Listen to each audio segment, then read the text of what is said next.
오늘 우리에게 주시는 하나님의 말씀은 창세기 21장 8절에서 13절까지의 말씀입니다. 창세기 21장 8절에서 13절까지의 말씀, 제가 하나님의 말씀을 받들어 읽겠습니다. 아이가 자라매 젖을 떼고 이삭이 젖을 떼는 날에 아브라함이 큰 잔치를 베풀었더라. 사라가 본즉 아브라함의 아들 애굽 여인 하갈의 아들이 이삭을 놀리는지라. 그가 아브라함에게 이르되 이 여종과 그 아들을 내쫓으라. 이 종의 아들은 내 아들 이삭과 함께 기업을 얻지 못하리라 하므로 아브라함이 그의 아들로 말미암아 그 일이 매우 근심이 되었더니 하나님이 아브라함에게 이르시되 내 아이나 내 여종으로 말미암아 근심하지 말고 사라가 내게 이른 말을 다 들으라. 이삭에게서 나는 자라야 내 씨라 부를 것임이니라. 그러나 여종의 아들도 내 씨니 내가 그로 한 민족을 이루게 하리라 하신지라. 아멘. 여러분, 오늘 우리가 함께 아브라함에 대한 말씀을 읽었습니다. 여러분, 교회에서는 5월달 첫째 주부터 넷째 주 4주간 원포인트 교육 주간 이렇게 보내고 있어요. 어떤 의미냐면 우리 하나의 말씀을 온 성도가 함께 듣는 겁니다. 어른이나 아이나 본당 예배에서나 아이들의 부서 예배에서나 그리고 주일이나 주중 가정에서나 하나의 말씀을 함께 듣는 거죠. 원포인트. 그 이유는 무엇이냐면 다른 많은 이야기보다 하나님의 하나의 말씀을 함께 듣고 함께 이해하고 함께 따라가는 시간을 4주 동안 갖는 것입니다. 그렇게 가정이 믿음으로 하나가 되는 거죠. 오늘 함께 읽은 아브라함, 실은 아브라함의 인생도 가만히 살펴보면 원포인트 인생이었다 말할 수가 있습니다. 바로 하나님의 약속의 말씀 그 하나를 끝까지 믿고 따르는 인생, 원포인트 믿음 인생, 그렇게 말할 수가 있습니다. 잘 아시는 것처럼 아브라함은 75세 때에 하나님의 부르심을 받아 자신의 고향을 떠나가게 됩니다.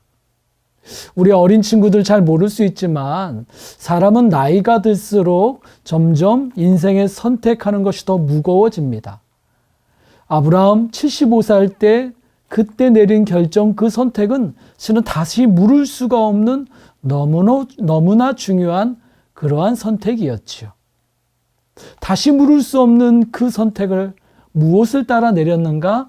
하나님의 약속의 말씀을 따라 내리고 그 말씀에 순종을 하여서 약속을 따라 나아갔습니다.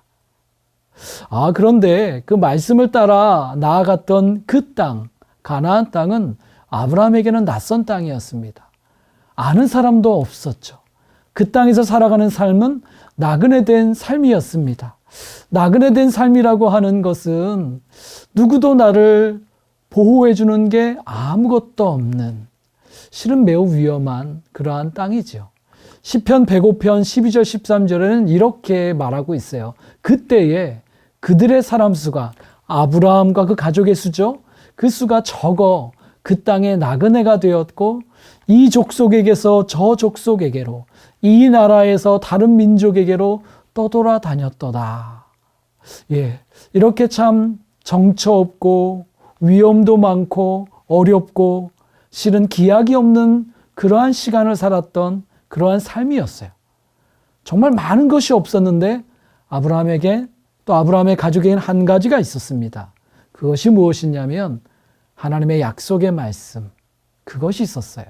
다른 것은 많이 없었지만 아브라함의 가족에는 하나님의 약속이 있는 삶을 사는 가정이었죠. 어떤 약속이 있었을까요? 지난주 전에 한번 보셨을 텐데 창세기 12장 1절과 2절 하나님의 약속, 제가 읽어드릴게요. 여호와께서 아브라함에게 이르시되 너는 너의 고향과 친척과 아버지의 집을 떠나 내가 내게 보여줄 땅으로 가라. 내가 너로 큰 민족을 이루고 내게 복을 주어 너의 이름을 창대하게 하리니 너는 복이 될지라. 그 낯설고 기약 없고 나그네와 같은 삶, 그런 인생을 헤치고 살아갈 수 있었던 이유와 힘이 무엇인가? 바로 이 약속의 말씀이 있었어요. 그 하나를 따라 살았던 삶이었죠. 아브라함뿐만 아닙니다. 아브라함과 함께 나아갔던, 함께 살았던 그 가정, 그 가족 모두가 실은 그 믿음의 원포인트를 쫓아가는 그런 가족이었습니다. 잘 아시는 것처럼 아브라함의 아내 사라도 같은 믿음을 가지고 있었고요.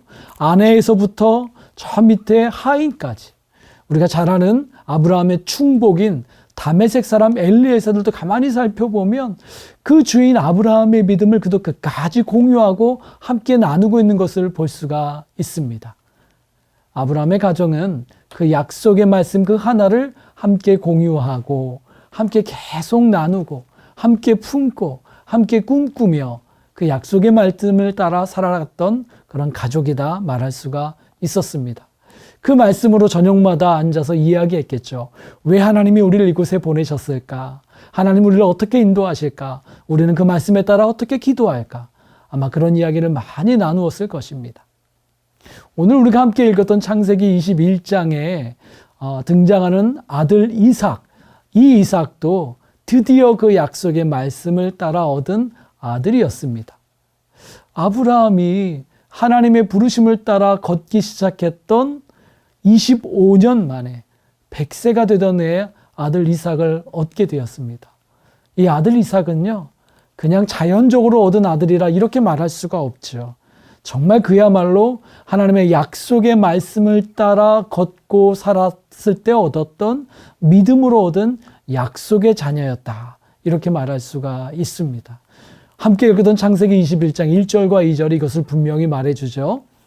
여호와께서 말씀하신 대로 사라를 돌보셨고 여호와께서 말씀하신 대로 사라에게 행하셨으므로 사라가 임신하고 하나님이 말씀하신 시기가 되어 노년의 아브라함에게 아들을 낳으니, 그냥 아들을 낳았다가 아니라 말씀하신 대로 말씀하신 때가 돼요. 그때까지 말씀의 약속을 따라 걸었던 그 가족에게 약속의 자녀 이삭의 열매가 맺히게 된 것입니다. 그래서 여러분, 이삭이라는 그 아들, 그 이름의 뜻은 웃음이라는 뜻이에요. 하나님의 약속을 따라 살았던 시간이 쉽지는 않았는데, 그런데 하나님은 반드시 우리를 웃게 하시는구나. 그러는 웃음을 주시는 하나님의 성취를 보여주는 열매, 그것이 바로 이삭이었습니다. 근데 여러분, 아브라함의 가정에도 실은 그런 약속에 따라 얻는 웃음이 아니라 인간적인 마음으로 세상적인 웃음을 가지려고 했던 순간도 있었습니다. 아브라함이 85세쯤 되었을 때 하나님의 약속을 따라 걷기 시작한 지 한 10여 년 지난 후에 위기가 한번 찾아왔어요. 10년을 기다렸는데 자녀 한 명 없이 낯선 땅에 나그네로 살아가고 있는 자신을 바라보면서, 그러면서 그 마음속에 많이 어려움이 있었던 것 같습니다. 그래서 생각해낸 것이 인간적인 방법으로 자녀를 얻겠다라는 것이었습니다. 그래서 어떻게 자녀를 얻었을까요? 하갈이라고 하는 사레의 몸종 여종, 그 여인에게서 자녀를 얻게 됩니다. 첩이었죠. 근데 이 하갈이라는 여인은 애굽에서 온 여인이었습니다. 그러니까 그렇게 얻은 아들 이스마엘, 아들은 얻었지만 그는 약속의 자녀가 아니었죠. 실은 함께 하나님의 약속의 말씀을 오랫동안 함께 나누고 꿈꾸고 기도했고 믿음의 길을 걸어온 사라가 아니라 낯선 이방 여인에게서 얻은 자녀였죠. 약속의 자녀가 아니었습니다. 그러나 그러고 난 이후에 그래도 다시 하나님께서 아브라함에게 위로하시고 불러주셔서 믿음의 본 궤도로 돌아오고, 그렇게 다시 15년을 더 믿음으로 걸어온 그 끝에 이삭을 드디어 갖게 된 것입니다. 이삭이 젖되던 날 얼마나 기뻤던지요. 큰 잔치를 벌이는 기쁨의 날이 이어지고 있었습니다. 그런데 그때에 안타까운 일이 벌어집니다. 그 어린 이삭을 누가 놀리고 있었어요. 누구냐면 앞서 태어났던 약속에 따라 낳은 아들이 아니라 인간적인 마음으로, 인간적인 방법으로, 세상적인 생각으로 낳았던 아들 이스마엘이 이삭을 놀리고 있었습니다. 이스마엘이 이삭을 놀렸다라고 하는 것은 두 가지 의미가 있을 것 같아요. 하나는 어린 동생을 놀리고 있는 형. 그러면서 가족끼리 보더라도 이건 잘못된 거죠. 어린 동생을 놀리다니요. 그러면 안 되죠. 근데 또 하나의 의미가 있습니다. 영적인 의미가 있는데 그것은 무엇이냐면 인간적으로 낳은 사람이 약속과 믿음에 따라 살아가는 그렇게 낳은 아들을 놀린다. 그러니까 세상을 쫓는 이가 하나님의 뜻을 쫓는 사람을 놀린다, 박해한다. 어쩜 이런 의미도 있을 것 같아요. 예수님도 말씀하셨죠. 너희가 하나님을 사랑하면 세상이 너희를 미워할 것이다. 이해하지도 못하고요. 여러분, 이런 상황이 되었을 때에 위기가 발생하게 되죠. 하갈이라고 하는 애굽 여인 밑에서 자란 이스마엘은 아마 아브라함과 사라가 오랫동안 가지고 왔던 하나님의 약속에 대한 이해가 거의 없었을 거예요. 아니, 오히려 하갈은 자신이 자라났던 애굽이라는 우상이 많은 그 세상의 방식, 삶, 가치로 어쩌면 이스마엘에게 더 많이 가르쳤을지 모릅니다. 약속의 자녀가 아니라 세상의 자녀, 그 자녀가 하나님의 자녀를 놀리고 박해하는 그 상황은 자칫 하나님의 약속의 말씀이 위협받고 또 박해받고 깨질 수도 있는 거죠. 위기가 다가올 수 있습니다. 더 나아가서 이스마엘이 더 그 집안에 있으면서 하나님의 말씀을 깨트릴 수도 있지 않겠습니까? 이에 하나님께서는 아브라함에게 명령하십니다. 이스마엘을 떠나보내라. 이스마엘 이제 내려놓아야 된다. 여러분, 아브라함의 마음은 하지만 근심이 돼요. 이스마엘도 그래도 내 몸으로 낳은 자식인데 근심과 걱정이 되죠. 그때 하나님께서 그 아버지 된 아브라함의 마음을 잘 아시고 위로하십니다. 그리고 약속해 주세요. 이스마엘 떠나보내라. 그러면 내가 그도 한 민족이 되게 하겠다.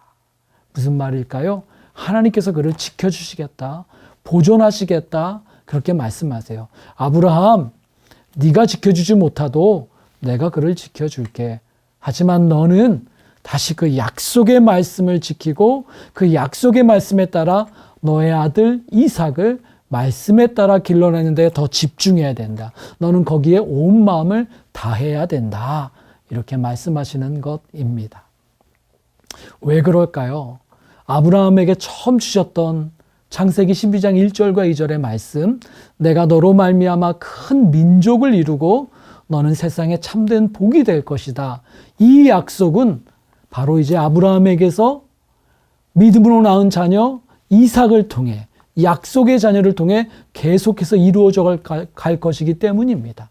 이제까지는 이삭을 낳기 위해서 약속의 길을 걸어왔다면 이제는 이삭을 그 약속의 말씀에 따라 기르는 데 살아가야 되기 때문에 거기에 집중하라고 말씀하고 있습니다.